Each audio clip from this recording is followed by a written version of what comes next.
Racismo não é algo implícito em eugenia. Genes bons, aqueles que os eugenistas buscavam promover, podem, em princípio, pertencer a pessoas de qualquer raça. Porém, a começar por Galton, cujo relato de sua expedição africana confirmara preconceitos sobre as raças inferiores, os praticantes mais proeminentes da eugenia tendiam a ser racistas que usavam a teoria eugênica para justificar cientificamente seus pontos de vista racistas. Henry Goddard, que se tornara célebre com sua família Kallikak, aplicou testes de QI aos imigrantes que desembarcavam na ilha Ellis, na Baía de Nova York, em 1913, e constatou que cerca de 80% dos futuros americanos poderiam ser registrados como tendo mente fraca. Nos testes de QI que realizou para o Exército dos Estados Unidos durante a Primeira Guerra, chegou à mesma conclusão. 45% dos recrutas de origem estrangeira tinham uma idade mental de menos de 8 anos. Apenas 21% dos nascidos nos Estados Unidos se enquadravam nessa categoria. O fato de os testes serem distorcidos eram, afinal, aplicados em inglês. Não parecia ser relevante. Os racistas tinham a munição de que precisavam, e a eugenia seria arrolada a serviço de sua causa.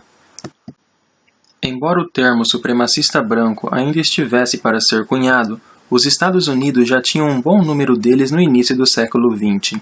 Os WASPs, White Anglo-Saxon Protestants, tendo Theodore Roosevelt à frente, temiam que a imigração estivesse corrompendo o paraíso branco, protestante e anglo-saxão ao qual, no seu modo de ver, os Estados Unidos estavam predestinados.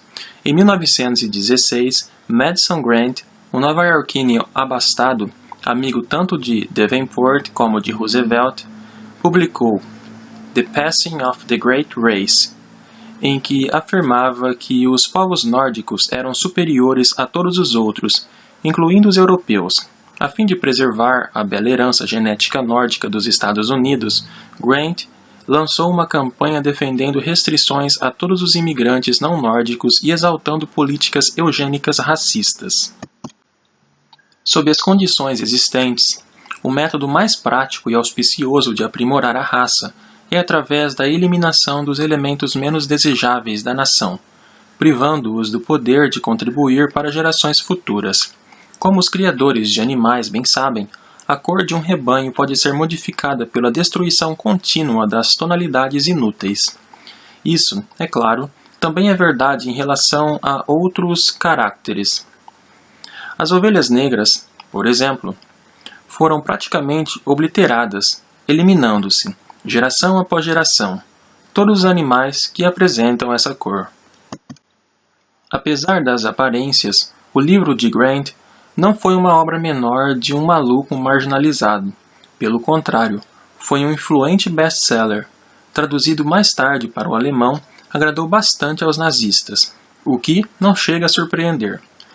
Era um Grant jubiloso que afirmava ter recebido uma carta pessoal de Adolf Hitler, dizendo-lhe que o livro era sua Bíblia.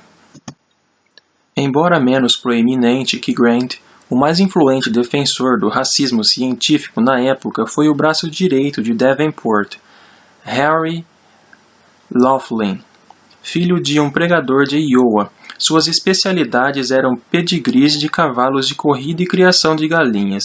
Ele supervisionava o trabalho do Eugenics Record Office, mas mostrou-se mais eficaz como lobista. Em nome da eugenia, promoveu com empenho fanático medidas de esterilização forçada e restrições à entrada de estrangeiros geneticamente ambíguos, ou seja, de europeus não nórdicos. Particularmente importante em termos históricos foi o seu papel como testemunha perita em audiências do Congresso sobre imigração. Laughlin deu rédeas largas aos seus preconceitos, disfarçou-os como ciência e, se os dados se mostravam problemáticos, ele os adulterava. Por exemplo, quando descobriu a contragosto que as crianças judias imigrantes se saíam melhor nas escolas públicas do que as crianças nativas, Laughlin alterou as categorias com que vinham trabalhando e passou a incluir indiscriminadamente os judeus das nações de onde provinham, diluindo assim o seu desempenho superior. Em 1924, a aprovação da Lei de Imigração Johnson-Reed, que restringiu severamente a imigração do sul da Europa e de outras regiões do mundo, foi saudada como um triunfo por pessoas como Madison Grant. Foi o momento mais glorioso de Henry Laughlin. Alguns anos antes, como vice-presidente, Calvin Coolidge relegara os americanos indígenas e desprezara a história de imigração dos Estados Unidos, declarando que a América tem de permanecer americana. Agora, como presidente, ele validou seu desejo na forma de lei. Assim como Grant, Laughlin tinha seus fãs entre os nazistas, que moldaram algumas de suas leis na legislação por ele elaborada. Em 1936, aceitou com grande entusiasmo um diploma honorário da Universidade de Heidelberg, que decidira homenageá-lo como o representante visionário da política racial nos Estados Unidos. Com o passar do tempo, porém, uma forma de epilepsia tardia acabou transformando seus últimos anos em algo particularmente irônico e patético. Durante toda a sua vida, ele defendera a esterilização de epiléticos, afirmando que eram geneticamente degenerados. Mein Kampf, o livro de Hitler, é saturado de cantilenas racistas pseudocientíficas derivadas de antigas pretensões alemãs de superioridade racial e de alguns dos piores aspectos do movimento eugênico americano. Hitler escreveu que o Estado deve declarar impróprios para a reprodução todos aqueles que, de alguma forma, estejam visivelmente doentes ou que tenham herdado uma doença e, portanto, possam transmiti-la e manifestá-la. E também, os que forem fisicamente e mentalmente doentes e indignos não devem perpetuar seu sofrimento no corpo dos filhos. Pouco depois de assumirem o poder em 1933, os nazistas aprovaram uma abrangente lei de esterilização, a Lei para a Prevenção de Progênie com Defeitos Hereditários, explicitamente baseada no modelo americano. Laughlin, cheio de orgulho, publicou uma tradução da lei. Em 3 anos, 225.000 pessoas foram esterilizadas. A eugenia positiva, o incentivo para que as pessoas certas tenham filhos, também prosperou na Alemanha nazista, onde certo significava ariano. Heinrich Himmler, chefe da SS, o corpo de elite nazista, concebia sua missão em termos eugênicos. Os oficiais da SS deveriam assegurar o futuro genético da Alemanha, tendo o maior número possível de filhos.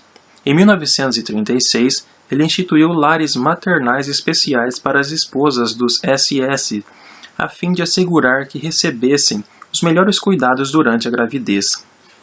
Os anúncios feitos no comício de Nuremberg, em 1935, incluíam uma lei para proteger o sangue alemão e a honra alemã, que proibia o casamento entre alemães e judeus, e até mesmo relações sexuais extraconjugais entre judeus e cidadãos de sangue alemão, ou aparentado. Os nazistas eram, infalivelmente, meticulosos em seu esforço para evitar qualquer estratagema reprodutivo. Tragicamente, também não havia brecha alguma na lei de imigração Johnson-Reed dos Estados Unidos, a qual Henry Laughlin tanto se dedicara. Para muitos judeus que fugiam da perseguição nazista, os Estados Unidos eram a primeira opção lógica de destino, mas, devido à política imigratória restritiva e racista do país, muitos deles foram mandados embora. A lei de esterilização de Laughlin não só proporcionara a Hitler um modelo para seu programa hediondo, como também sua influência sobre a legislação imigratória significou que, para todos os efeitos, os Estados Unidos abandonariam os judeus alemães à sua própria sorte nas mãos dos nazistas. Em 1939, já em plena guerra, os nazistas introduziram a eutanásia. Esterilizar mostrou-se complicado demais. E por que desperdiçar alimentos? Os internos dos hospícios foram declarados comensais inúteis. Os manicômios receberam questionários com instruções para que comissões de especialistas indicassem com um X os pacientes cujas vidas, no seu parecer, não valiam a pena ser vividas.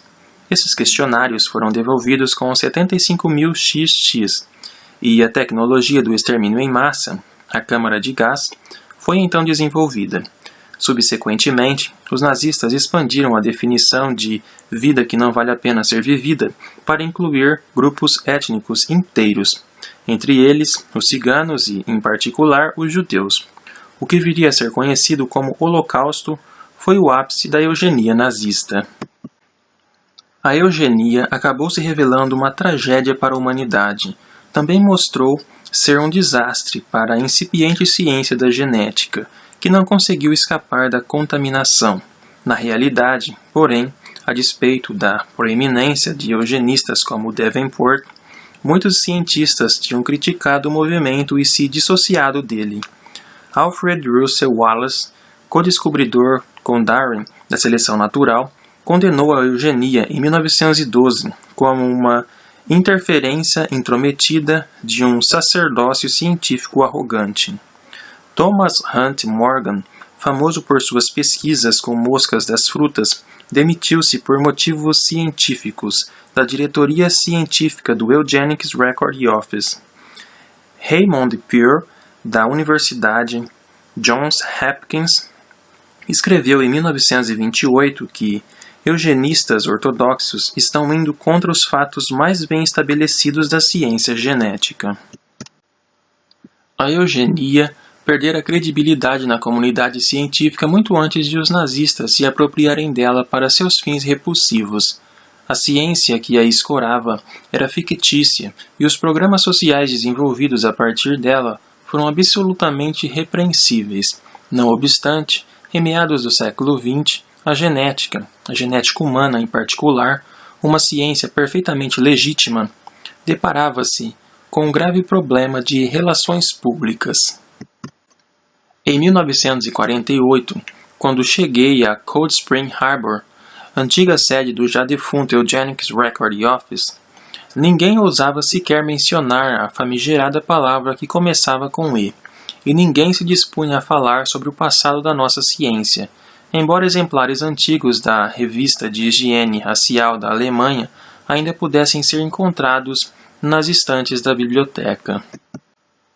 Percebendo que as metas da eugenia não eram cientificamente exequíveis, os geneticistas tinham abandonado havia muito tempo a grandiosa busca dos padrões hereditários das características comportamentais humanas, fosse a mente fraca de Davenport ou o gênio de Galton, e agora se concentravam no gene e na sua atuação nas células. Nas décadas de 1930 e 1940, com o surgimento de tecnologias novas e mais eficazes para estudar moléculas biológicas em maior detalhe, chegara enfim a hora de investir contra o maior mistério biológico de todos. Qual é a natureza química do gene?